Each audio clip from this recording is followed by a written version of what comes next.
নমস্কার বন্ধুরা, সিনিক হোমস্টেস বাংলা চ্যানেলে আপনাদের সবাইকে অনেক অনেক স্বাগত।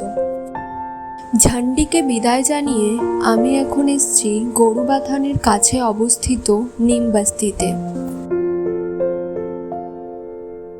নিমবাস্তিতে আমি ছিলাম মুনবিম ফার্মস্টেতে। গরুবাথানের আশেপাশে অবস্থিত হোমস্টেগুলির মধ্যে আমাদের প্রস্তাবিত হলো এই মুনবিম ফার্মস্টে। ফার্মস্টেতে মোট 3টি ঘর রয়েছে এবং 3টি ঘরই খুব সুন্দর করে সাজানো।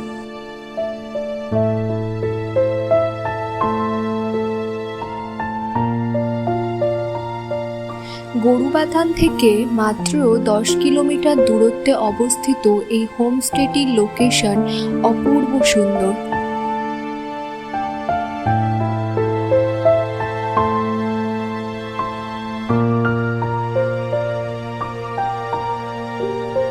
ব্রেকফাস্ট করে আমি বেরিয়ে পড়েছিলাম পুরো ফার্মস্টেটি ঘুরে দেখতে। বর্ষাকাল হওয়ায় পাহাড়ের বিভিন্ন জায়গায় এরকম ছোট ছোট জলের ধারা দেখা যাচ্ছিল। এখানে পাহাড়ের গায়ে ধাপ কেটে ধান চাষ করা হয়েছে, যাকে আমরা ধাপ চাষ বলে থাকি। প্রতি বছর আষাঢ় মাসের 15 তারিখে এখানে একটি স্থানীয় উৎসব পালন করা হয়।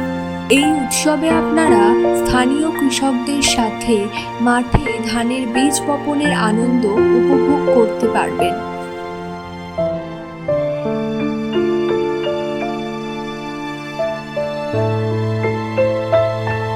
এরা দুজন হলো ফার্মস্টের পোষ্য।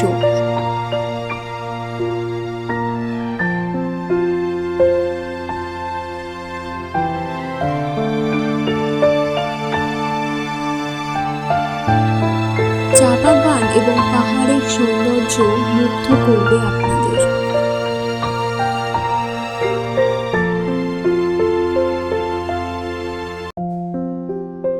কিছুক্ষণ চা বাগানের সৌন্দর্য উপভোগ করার পর আমরা এগিয়ে চললাম একটা ভিউ পয়েন্টের দিকে।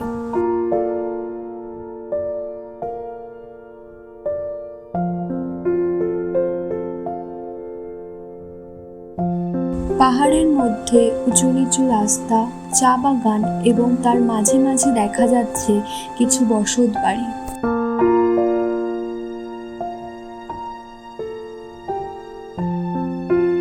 প্রায় 1 ঘন্টা মতো হাঁটার পর ভিউ পয়েন্টে পৌঁছালাম। ভিউ পয়েন্টে পৌঁছেই এই প্রাকৃতিক সৌন্দর্য দেখার পর সারা দিনের ক্লান্তি যেন এক নিমেষেই দূর হয়ে গেল।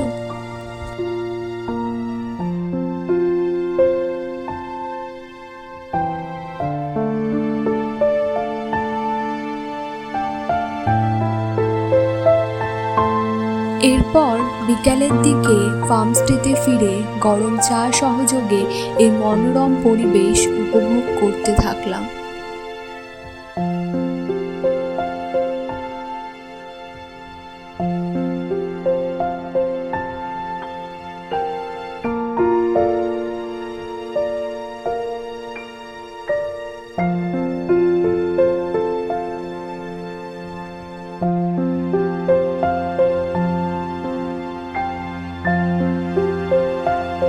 পরের দিন সকালবেলা ঘুম থেকে উঠে আবারও বেরিয়ে পড়লাম ফার্মস্টের চারপাশটা ঘুরে দেখতে।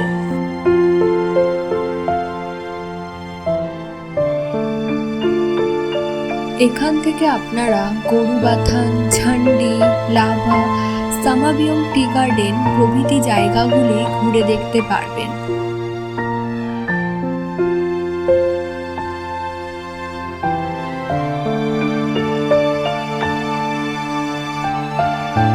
আপনারাও যদি আমার মতো ভারতের অফবিট স্থানগুলি ঘুরে দেখার সাথে সাথে সেখানকার লোকাল অভিজ্ঞতাগুলি অর্জন করতে চান, তাহলে উপরে দেওয়া নাম্বারে আমাদের সাথে যোগাযোগ করতে পারেন।